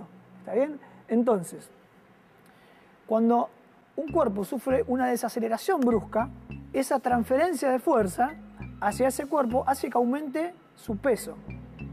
Entonces, por ejemplo, si nosotros vamos a una velocidad de 36 o 40 kilómetros por hora dentro de un vehículo y hay una persona que más o menos tiene un peso estándar de 70 kilos, esa transferencia de fuerza va a hacer que el peso de esa persona sea más o menos de 700 kilos. Se multiplica por 10. Entonces, ¿qué es lo que va a pasar con esa persona? O sea, dentro del vehículo va a haber 3 impactos. El primero es el impacto en sí, ¿no?, del vehículo, cuando sufre una desaceleración brusca, cuando choca. El segundo impacto es las vísceras, todos nuestros órganos internos, chocan contra la pared del tórax y contra la pared del abdomen. Y el tercero es que salgamos eyectados por el parabrisas o salgamos fuera del vehículo. ¿Por qué debemos usar cinturón de seguridad? Para evitar esto, porque el cinturón de seguridad, a la fuerza de esa inercia, la absorbe e impide que nosotros salgamos despedidos hacia adelante. Hay estudios que demostraron que es 5 veces más factible que una persona encuentre la muerte si sale despedida del auto. Entonces, por todo ese tipo de cosas es por las cuales debemos utilizar un cinturón de seguridad. El cinturón de seguridad nos salva la vida. Vamos a ver cómo se utiliza el cinturón de seguridad. Primero, regular el asiento, ni bien nos subimos al vehículo. Ajustar el cinturón. Los cinturones en todos los autos hoy en día son cinturones de 3 puntos. Tienen un anclaje a la altura del hombro, en los paneles, que son inclusive regulables en altura. Y la banda del hombro va por sobre el centro del hombro. Supongamos que vamos de acompañantes, tomamos el cinturón de seguridad, lo pasamos por arriba del hombro, por encima de la clavícula y cruzando la altura del esternón, o sea, así, como una bandolera. Los correajes de la cintura van debajo del abdomen y cruzando las caderas. Importantísimo en las mujeres embarazadas, la correa va a la altura de la pelvis y la diagonal debe pasar entre los senos. En las mujeres embarazadas y en las mujeres en general, la diagonal por el medio de los senos, nunca por arriba de la panza, siempre por debajo, porque si no puede ocasionar lesiones gravísimas. Verificar que el cinturón quede correctamente bloqueado. ¿Qué significa esto?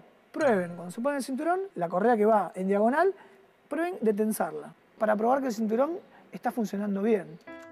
Lo que no hay que hacer. No utilizar el cinturón debajo del brazo, ya que aumenta la posibilidad de sufrir lesiones en el cuello, cabeza, hígado y vaso, y aumenta la presión sobre las costillas al momento del choque. No dejar holgado el cinturón, ya que si no está bien ajustado, en el momento de un choque, el viajero se verá lanzado contra el volante y restará efectividad al airbag. no poner el cinturón de seguridad sobre el estómago. Las mujeres embarazadas no deben sentarse en asientos que estén protegidos con airbag. Los niños no deben ir sobre la rodilla del conductor o de otro pasajero. No compartir el mismo cinturón de seguridad con otra persona.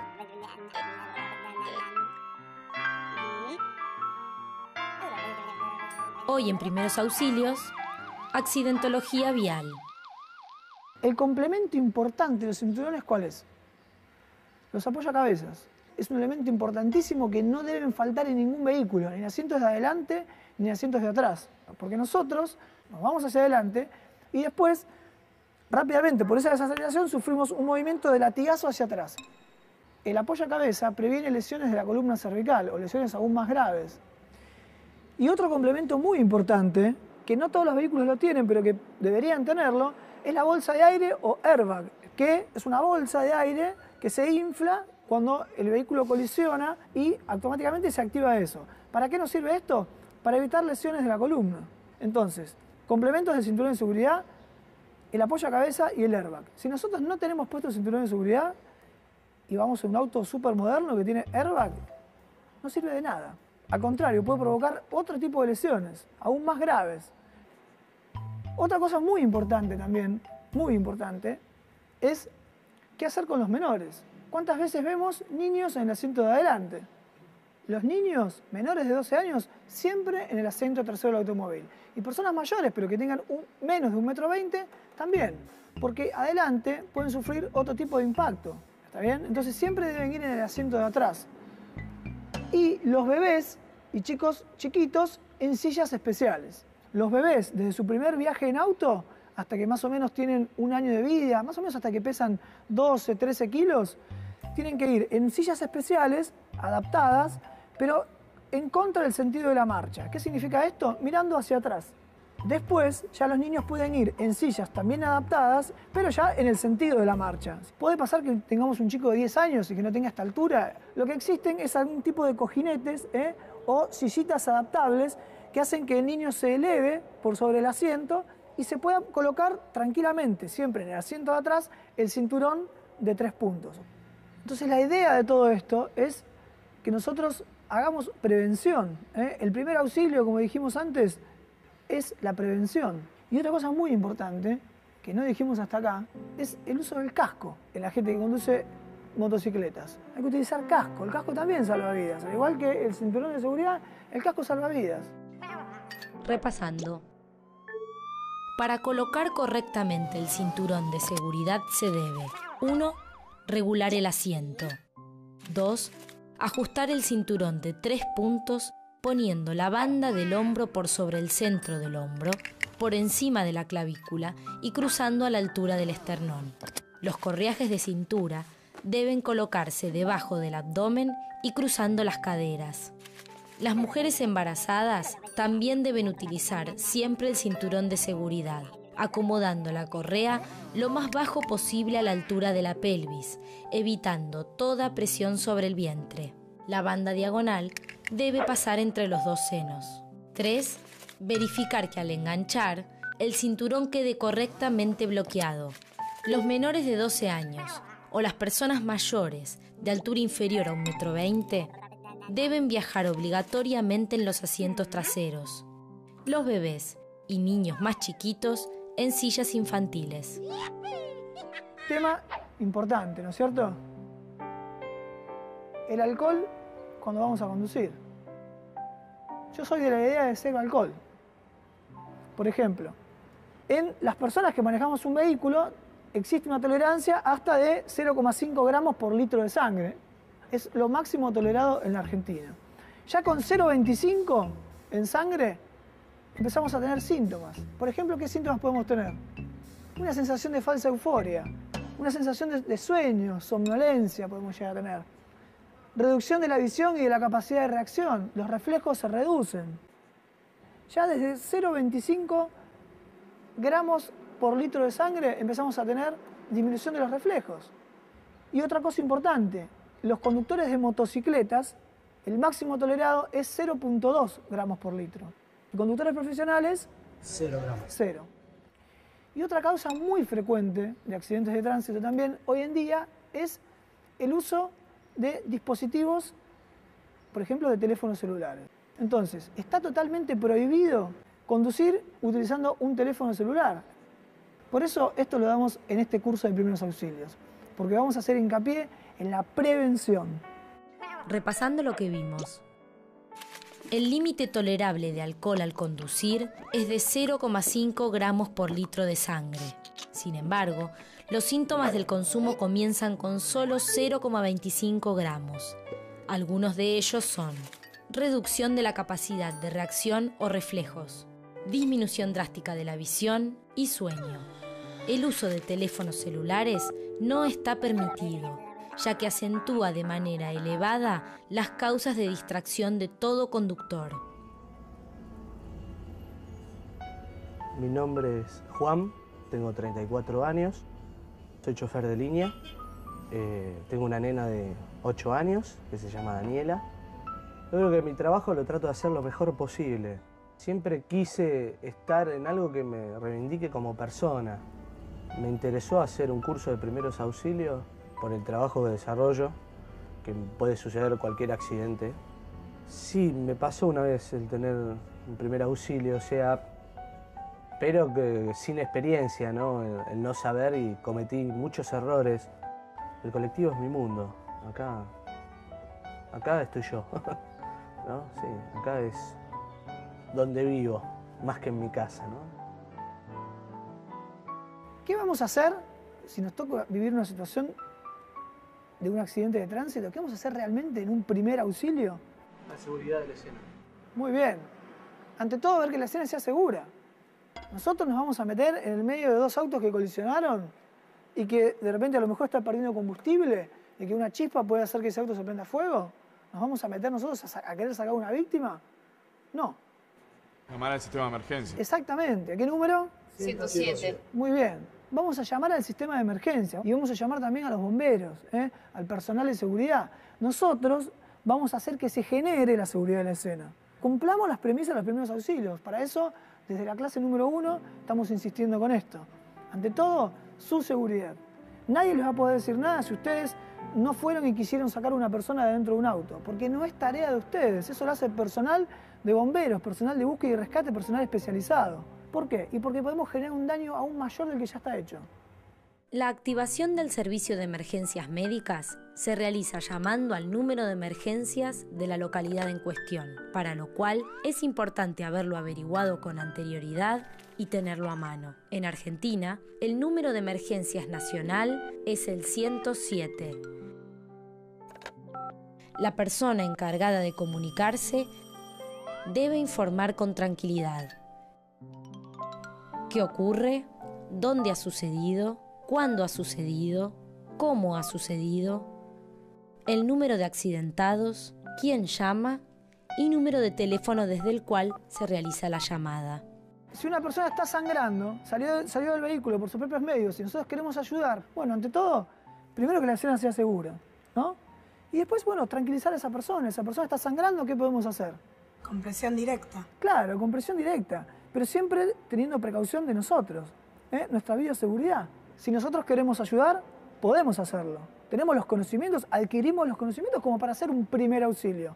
Pero en una víctima que ya esté fuera del auto o fuera del vehículo, que esté nerviosa, la tranquilizamos. Si tiene una fractura, bueno, sabemos lo que tenemos que hacer, tenemos que tomarle los pulsos, podemos llegar a inmovilizar rápidamente, pero lo primero que tenemos que hacer en un accidente de tráfico es llamar al servicio de emergencias. Es lo primero que tenemos que hacer. ¿Por qué? Porque nosotros, los médicos en medicina, en emergencias, hablamos de lo que se llama la hora de oro. Todo lo que no se haga en esa hora después es muy difícil que podamos volver atrás.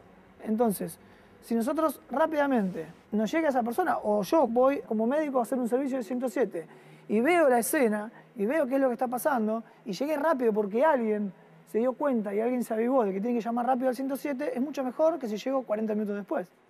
¿No es cierto? Bueno, entonces lo primero que tienen que hacer, y lo más importante que tienen que hacer en primeros auxilios, es llamar al servicio de emergencias. Si las personas están fuera del vehículo y demás, hacer el primer auxilio que ustedes ya aprendieron a hacer. Y si no, solo con eso, tienen que quedarse con su conciencia tranquila. Repasando.